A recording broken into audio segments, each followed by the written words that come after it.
started. Perfect. All right, awesome. So welcome everybody. We're so excited to have you with us this evening. And yeah, tonight we're going to be looking at emotional regulation and resilience, which is such an exciting topic. It's a topic that I think, if you listen to ADHDers, it's one of the effects of ADHD that really is so debilitating and maybe not clearly as understood as it could be. So we're really, really excited to be going through that tonight with you guys. And thank you so much for joining.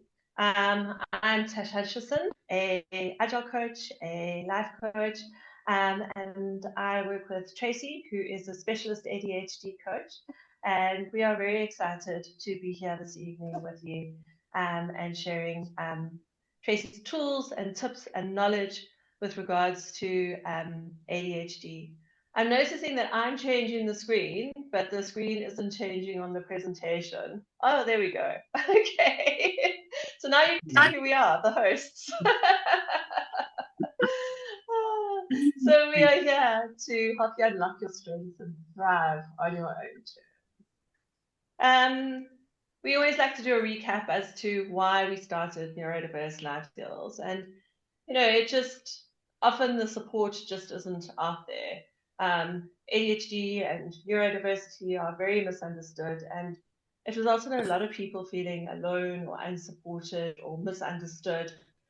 And we wanted to provide a safe and empowering space where we can all learn together and connect together, and for Tracy to share practical strategies with us that really, really work. Real solutions for real challenges, based on her amazing experience that she's had over her 20 years of coaching ADHDers and neurodiverse individuals. So thank you, Tracy. And for everybody here who's on the call, this is all for you because you deserve to thrive and not just survive. Cool. So over to you, Tracy. Thank you, Tash. Okay, so you can take your presentation down, and I'm going to share my presentation now. Okay. Allow. Okay, Okay, perfect. go. Because I added in a few things. So always what we do, lastminute.com, we think, I can teach you this. I can teach you that. So welcome, everybody. Sorry about the... Oh, sorry. Hang on a second. I was stop sharing. There we go. So tonight is about emotional regulation and building resilience. And it's a real thing because us ADHDs have big emotions. And a lot of the times we can become very dysregulated, and it causes us a lot of problems in our lives. So to review our homework for last week, who used an emotional regulation tool or strategy that we taught them or that they just used that worked for them? And if you want to share it with all of us so we know you've done your homework. So what did you do that helped you? So Tracy, last week... This is for you, Vivaan. So Tracy, this week we're doing the emotional regulation homework. Is that right? Yes. Last week's homework. Yes. So last week we were on task management. Yeah. Last week we were on task management, yeah. And procrastination. Organization. So it was organizing. Who organized something in their space within this last week that they wanted to, and they just never got around to, but they have done it this last week. Siobhan, you sent me a message to say the next day you did it. So that was really cool to hear that. I did it. You did? You did? Tracy, I did a little bit. Okay. Only a little bit. It's too hectic to do anymore, but it is the first time I look to clear my desktop. Brilliant. Okay. Not of everything, but quite a lot. That's great. Remember, we're striving at this stage 1% better every day. In 365 days, we're going to be 7 times better than we are now. So we're striving for progress, not perfection. So movement, just move. Okay. That's how you're going to build momentum. Okay, so that's fine. Tash, did you do anything with regards to organization? I did. I took your very good advice with regards to file structures within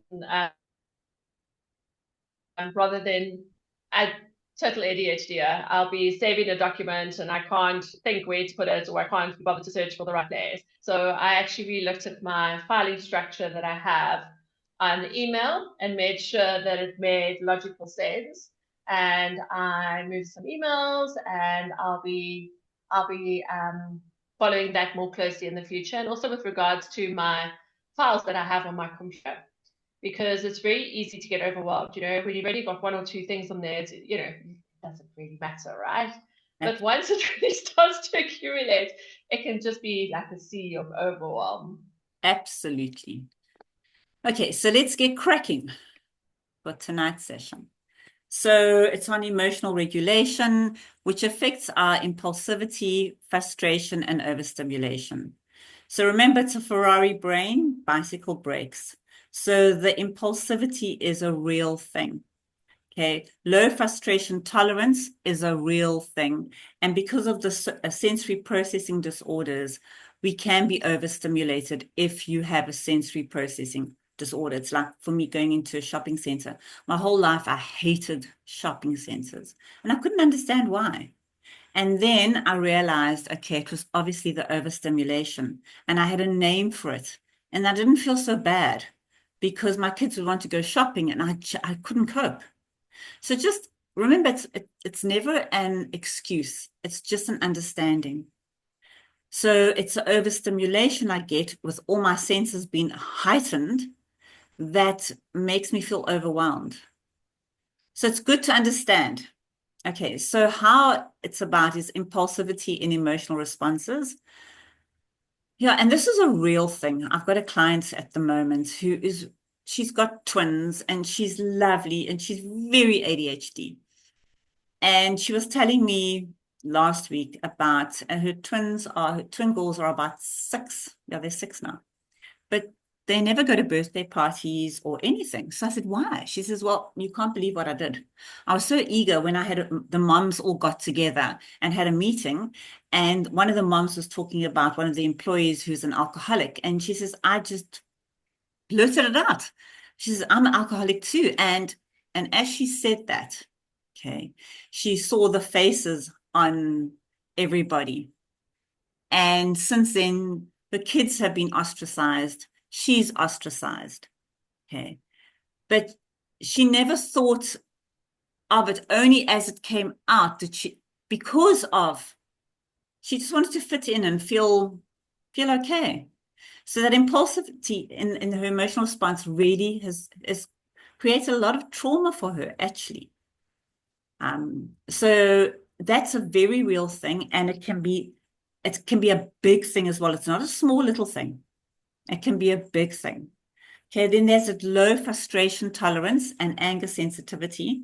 So we want things, and we want things now, and we want instant gratification, and we want them delivered. So low frustration tolerance is real as well. And it builds up and it's built up, especially if somebody. So I remember I used to get so frustrated with my ex-husband because he was not quick. And I used to get frustrated because why doesn't he catch on? And it was my impatience and my low frustration tolerance that was a problem, not him. And it's something we really do have to work on that can affect our relationships. That's why they say the divorce rate is over 60% with somebody with ADHD. And it's all these things that trip us up. Then there's overstimulation and emotional overload. We can be very sensitive, and because of the RSD, which is the next thing, that rejection sensitive dysphoria, where we have thin skins. So the overstimulation can also be due to us doing too much, taking on too much, wanting to know too much, being too curious. Okay, and it can also be, obviously, like I said, a sensory thing. And then as being involved in so many things because we're bored and we try this, we try that, we can have that emotional overload. And the RSD is where we actually are very sensitive to criticism and rejection. And Yeah, it does dysregulate us a lot. Then there's the mood swings and emotional variability. And then obviously difficulty with emotional regulation, struggling to pause. So I think that's one of the big things I teach is pause. Just pause, put space, breathe. We don't have to answer automatically. We can wait and answer. We don't have to say what we feel immediately. So that's very helpful. Okay, so I've got a little quiz for you guys. Tash, will you watch the message box? Okay, so this is, let's see where you are. There's only 5 questions. I am. I've posted for everybody, reminding them that they're welcome to post. Please. Okay, so when you feel overwhelmed, what is the best first step to regain control? A, push through and ignore your emotions. B, take deep breaths and pause before reacting. C, immediately vent your frustrations on social media. Or D, blame someone else for causing the stress. You can all just put in the chat box what you think the correct answer is there. I haven't made it difficult. I don't think I have.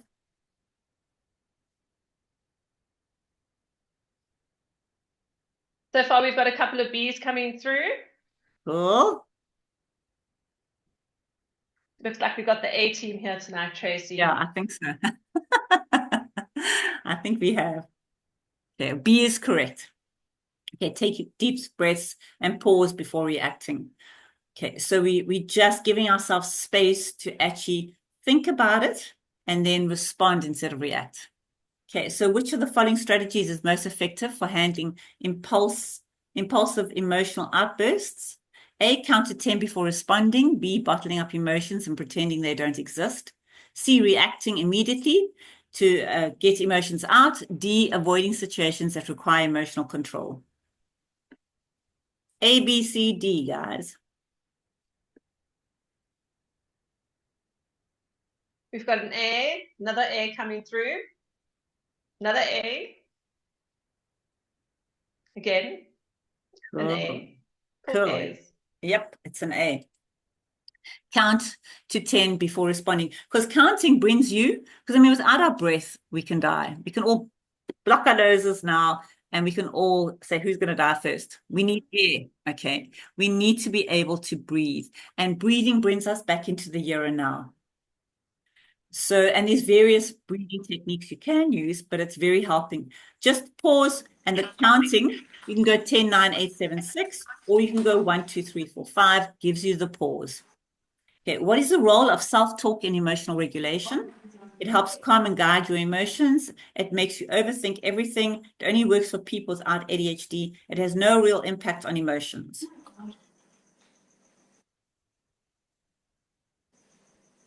A, B, C, D. You're taking your... No, only remember now. We're waiting for the votes to come through. Okay. We've got A's coming through, Tracy. Okay. Now we got star students here tonight. I don't know. Yep, so far all A's. Yeah, they just A it is. It helps calm and guide your emotions. Okay. Because that little voice inside our head can talk us up, but it can also talk us down. And we don't realize the power of that little voice inside our head. So the more we're aware of that little voice, what is that little internal bully saying to us? Or has it been a cheerleader or has it been a bully? Okay. And you can say, just stop and breathe. You can do this. Or you can be anxious and still deal with this. It's okay to feel this way. It's a normal reaction. It'll pass. There's various coping thoughts you can say to yourself that'll talk you down. Okay. Then when you get sudden bad news and feel overwhelmed, what would you do? React immediately without thinking. Take a moment to identify what you're feeling and why. Let emotions take over and cancel everything for the day and keep it to yourself and avoid talking about it. A, B, C, D.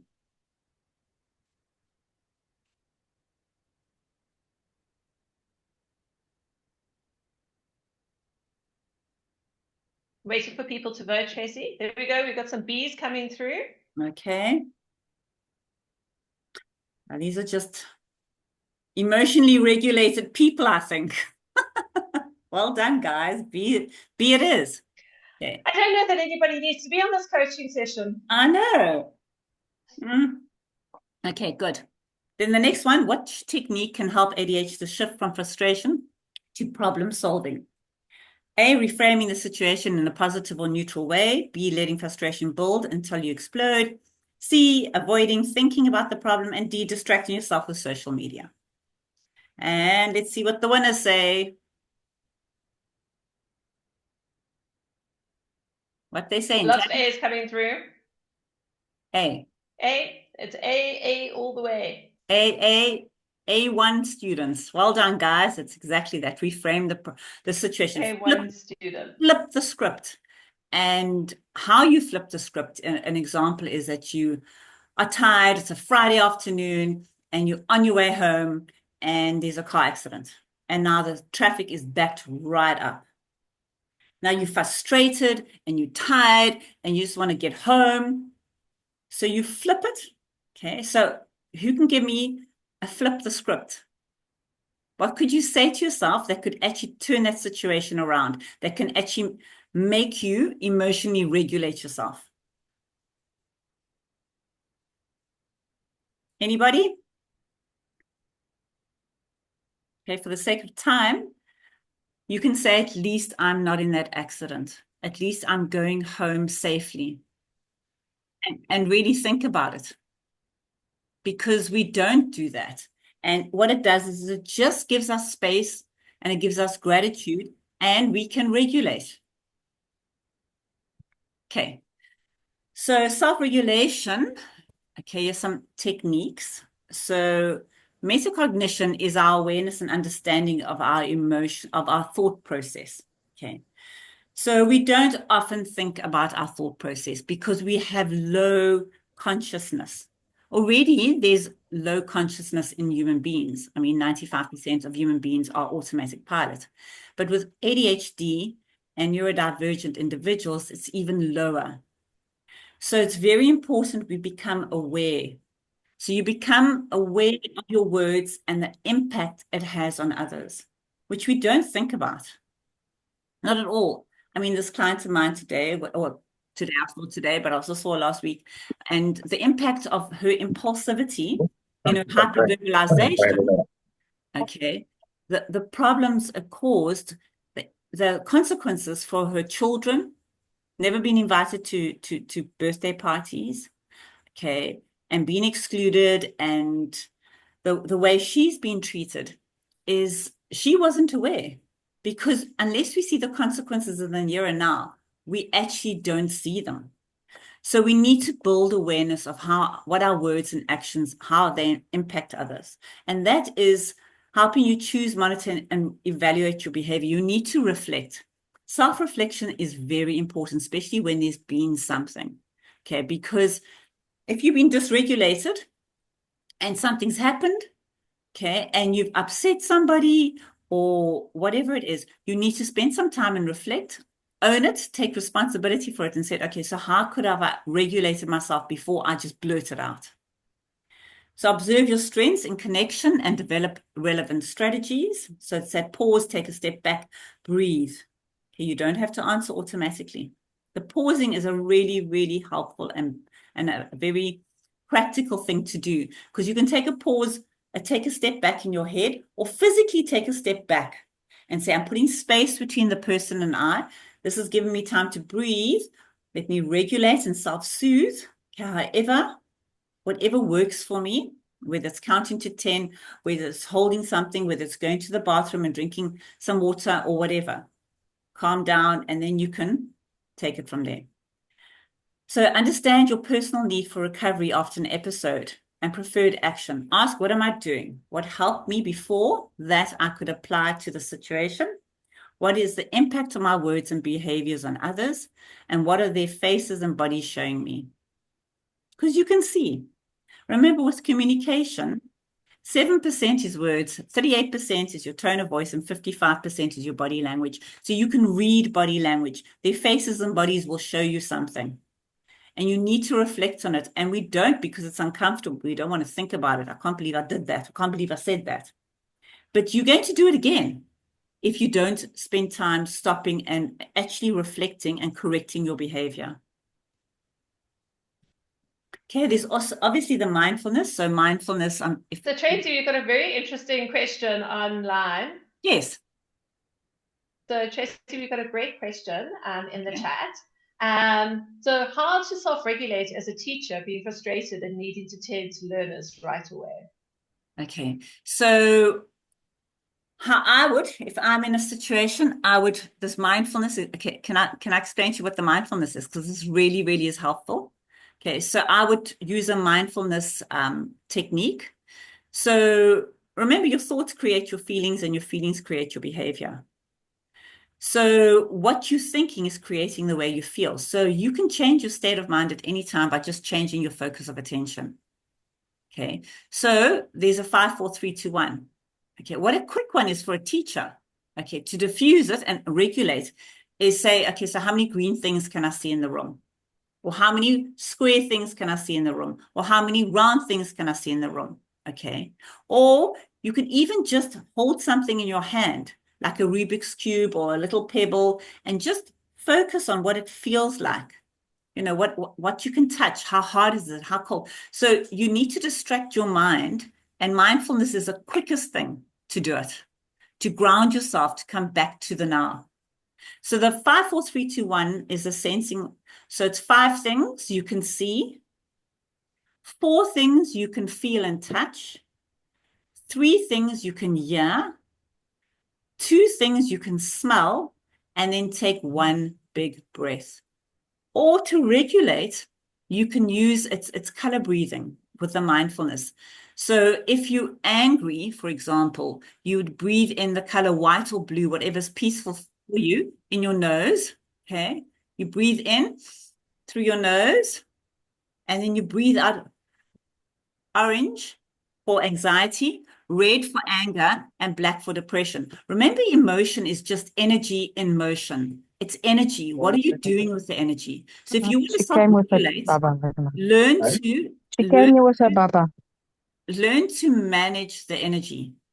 Okay. So, and that's one way you actually can do it. So color breathing, you breathe in white or blue, whatever's peaceful.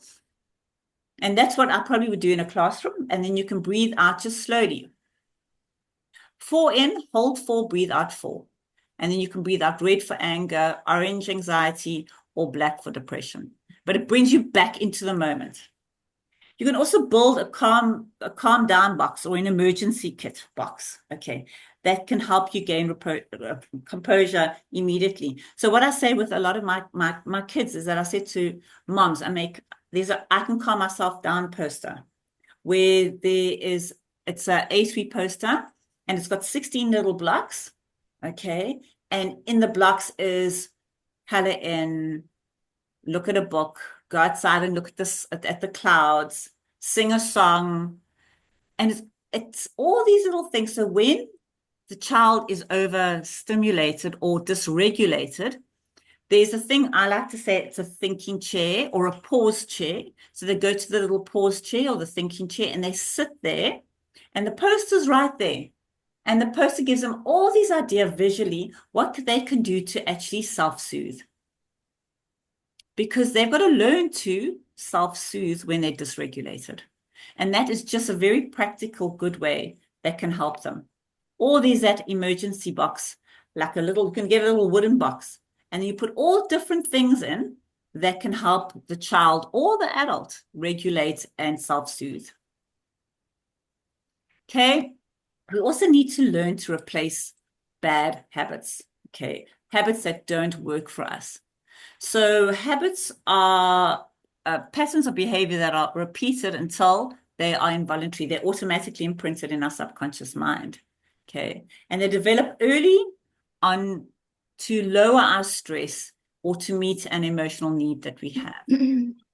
So the ADHD brain moves towards satisfaction before thinking. We want instant gratification. Okay. So we don't think, we want it. And we're dopamine seeking. So that gives us dopamine as well. So, for example, the elements of a habit, there's a trigger, a behavior, the reward, and then obviously the thought process. So we need to create new routines for ourselves. So mindfully, intentionally, what do we want to change? what would the thought process be like, for example? Okay, so I'm dysregulated. I don't know what to do. I scream, I shout.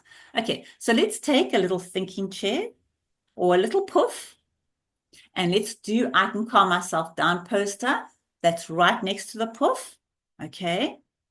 And every time I'm dysregulated, I go and sit there. And mom does it as well. Mom needs to, because when she's dysregulated and she's throwing her toys out the cot, she's teaching her child the same thing. So you can't blame the child if you're behaving like that as well. So mom has to do it as well, or dad has to do it as well. Okay. And then every time, that's a routine. You go there and you sit on the thinking chair or the pause chair, and you learn to self-regulate and self-soothe that way. And that will create a new routine. Oh, there we go. Sorry, guys. Sorry about the PowerPoints are uploaded there along with the recordings so that you can access them at any time. Another great question that we've had on the chat is how to handle your anxiety when needing to discipline. And I think, Tracy, which was so lovely about what you were saying earlier about a thinking chair for the adult and for the child, because I think often what happens is that we do get into a heightened state of anxiety and then we're reacting quite emotionally. So any of these tools that Tracy's been mentioning would really help just to center us, allow us to breathe, allow us to take a moment and really think about what is the transgression that we're trying to discipline, and how do we discipline that in the most constructive way possible?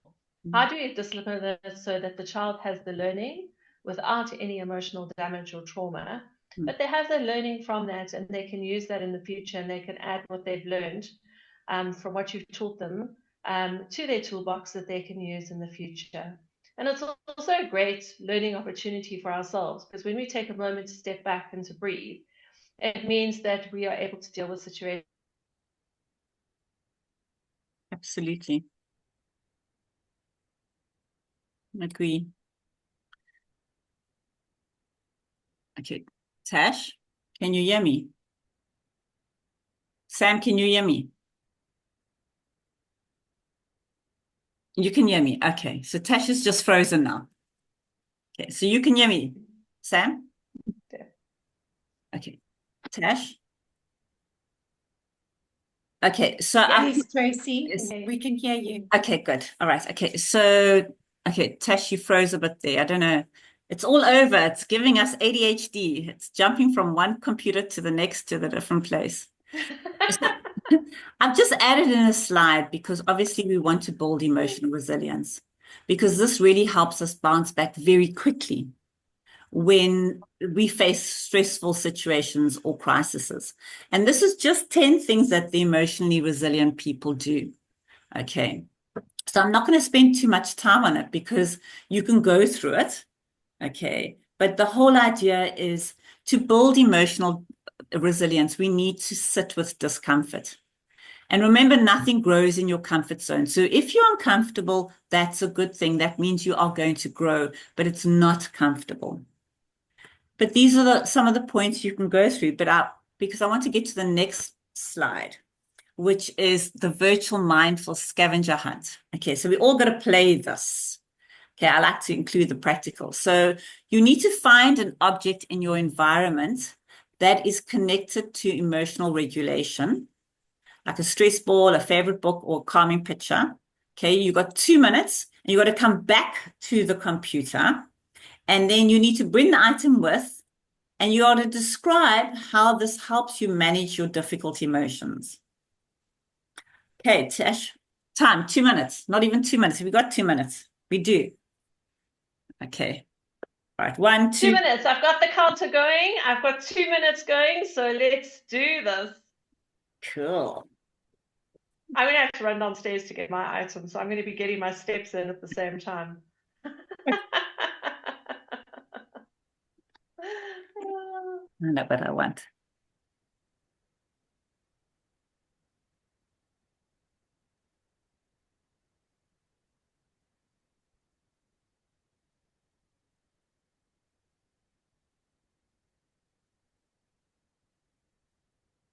I'm back. I got it.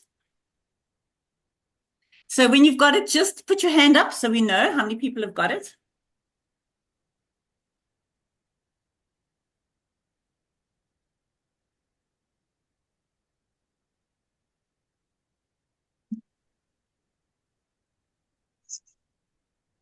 Oh,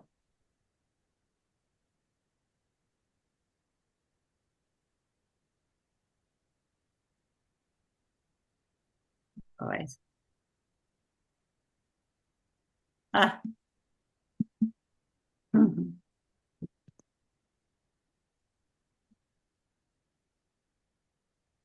Sorry, I wasn't spelled correctly.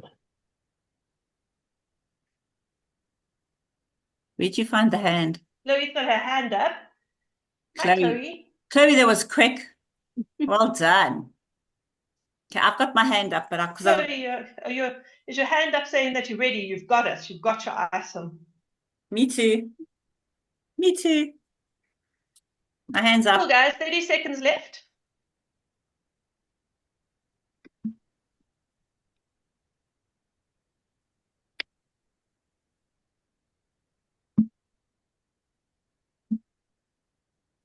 Okay, we're down to the final countdown, people.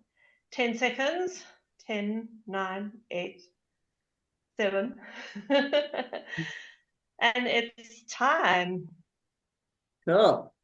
All right. So who wants to share?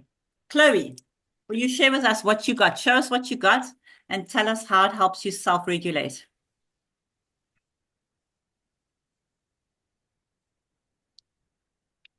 Hello, can you see Hello. me? No. There, I can see you. Yeah. Yeah. Chloe. Hi. You're gone again. See myself. Yeah, I see myself. Good. Okay. I have a teddy bear and a blanket here. Wow. Anything soft soothes me when I'm stressed. Because it's soft and it feels safe. So it helps me a lot. Even with my insomnia at night, if I would hold a teddy, I would at a time in my life I couldn't sleep without a teddy. It really helps me. Or when I'm upset, I would get under a blanket. I can't sleep without a blanket. You pull the blanket over your shoulders like this and you control it that way, bringing it close to your chest. I'm just having it with me, Okay. having it over me. Okay. Cool. Very nice. Well done. Yeah. That's great. Okay. Anybody else? Okay, so I bought mine. Mine's a sweet. Okay. I know you shouldn't self-soothe with sweets, but what it does is I've always got them in my bag and on my desk is that it brings me to the here and now. Okay. So then I open it and I focus for 2 minutes on the sound, the taste, the smell. Okay. So I engage all my senses. And like I said, you can change your state of mind at any time by just changing your focus of attention. So you come back into the now. And it just diffuses those heightened emotions for me. So I haven't found anything like a sweet that can self-regulate me more than this, but it works. And I've got them all over the house and in my car and everywhere. So it can be different things for different people. Anybody else? I've got some pre-stick, Tracy. Okay. It's Cool.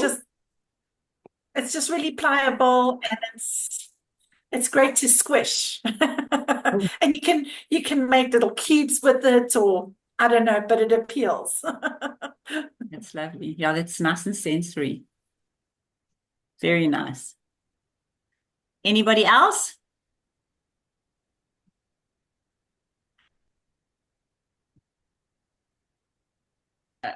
Okay. All right, then let's go play the last game, and that is yes.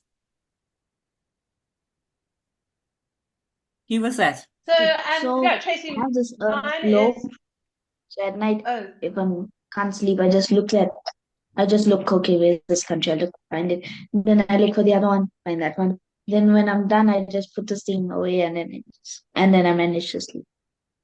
Done. That's a new one.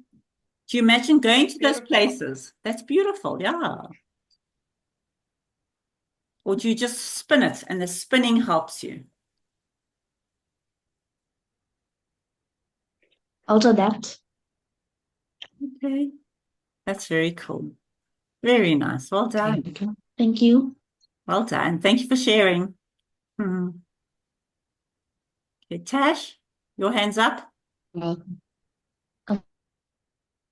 Yeah, so mine's my earpods because they come in a really nice little container like this that just fits perfectly in my hand. And I have it with me most of the time for meetings or something like that. It also makes a really nice clicking sound when you open and close it, Okay. which probably drives everyone else mad, but it really works for me. So yeah, and I think all of us have our little quirks and things that we use, right? But the breathing really helps me. The breathing is the one that really works the most for me, just to breathe and to count and to focus on my breathing. So yeah, so let's do the story telling relay. We're probably going to go over time a little bit because it's already 22 and we've only got 5 minutes left. But I'm sure nobody will mind if we go over by just a minute or so. Hey, Tracy? No, let's start. Okay, so so the story is you've just learned that you didn't get the job you wanted, and it was your dream job with your dream salary, and you feel frustrated and disappointed. So each of us have got to add a line to it with a focus on how the character in the story regulates the emotion. So I never got my dream job. I'm frustrated. I was really counting on getting it. I've worked so hard my whole life to get to this point, and I really was looking forward to the salary they would give me, would be able to afford me all the things I want. And I'm really irritated and frustrated and disappointed. Who's going next? Add a line, just a line.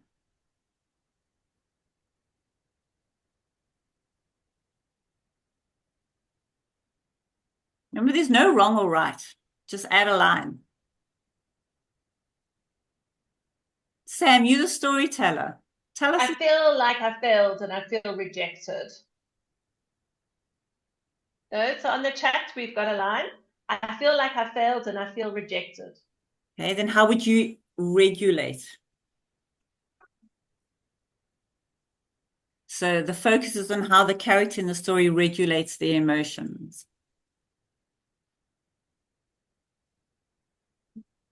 How could you regulate yourself after that?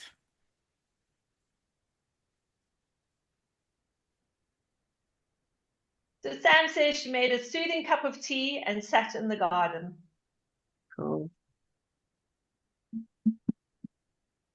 Would you flip the script? Would you say something else to yourself like, this job obviously is just not meant to be for me, and I've got to continue looking for the right one for me? Okay. Yes, I think I would sort of try to focus on the fact that hopefully there's something better out there. And yeah, maybe there's some downsides to the job that I hadn't seen. Okay. Nice. Anybody else want to add to the story? How they could regulate themselves? We've got some online on the chat, Tracy. Okay. We've got on the chat. Okay. So Siobhan says count to 100 or 1,000. That's a lot. Sam said I made a soothing cup of tea and sat in the garden. And Chloe said I would use my comfort item and put on a movie to distract myself. Brilliant. Brilliant. And also you can talk yourself down. Remember that. Don't be harsh. It's not a failure. It's just a not yet. I always like to say it's a not yet. So you never got that job yet. The right one's out there for you. So there's a huge power in yet. So we always got to add that in because the right job will come. It hasn't come yet. And that definitely does help with the self-soothing. Okay, so that was just a little game we played. Okay, then the emotionally resilient people over there, what they do, these are the 10 habits. They wait for what's right instead of acting on what they want right now. So there's that Stanford marshmallow experiment where they teach children to actually have self-control. So they can get one marshmallow if they want to, if they want to eat it now, but if the lady comes back, she'll give them 2 if they wait. And they learn to actually pause. Then sit with discomfort.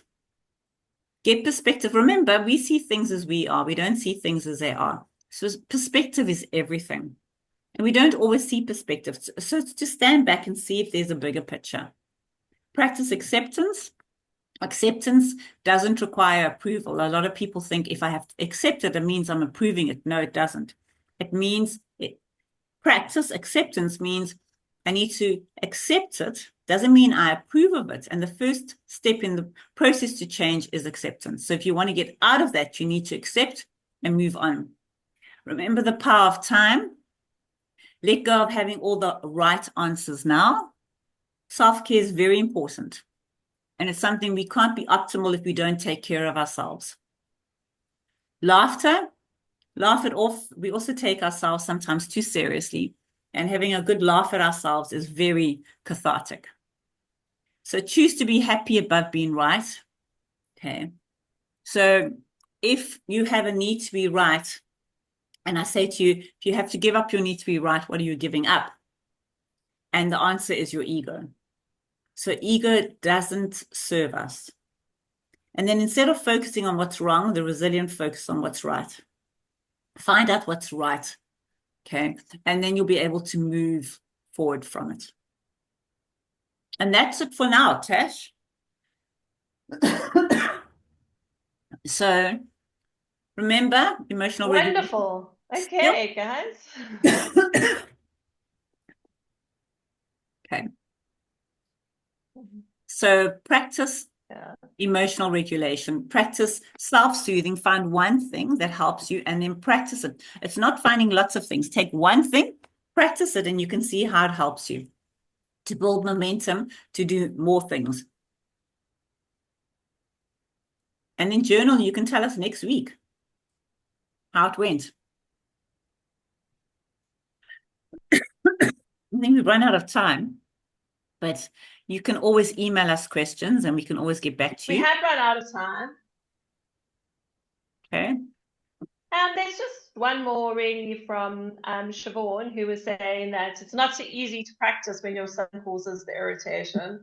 And I know exactly what she means. I used to get driven batty in the morning because, you know, everybody was late and dawdling and distracted, and it just, my irritation levels were through the roof. And then I found methods in order, why is everybody late? What is going on for them? What's going on for me?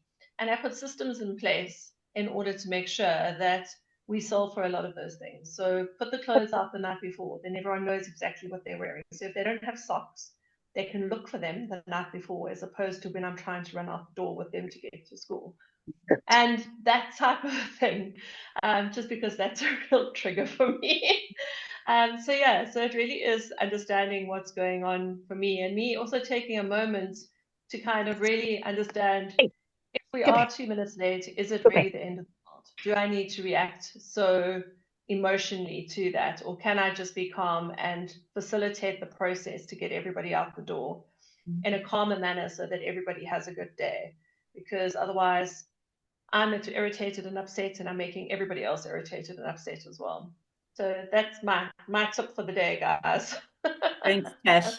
Awesome. But I just wanted to say thank you so much for joining us. Thank you. It's such an honor to have you guys here to share with you, and to hope that we're providing value for us. We do this every single Tuesday, and next week we're doing building consistency and self-motivation.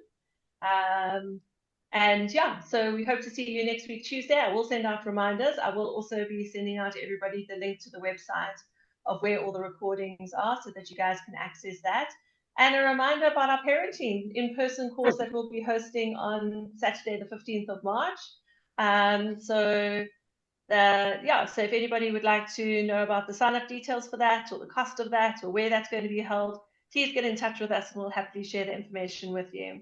But it's been lovely sharing this evening with you, and thank you so much for joining. Over to you, Tracy.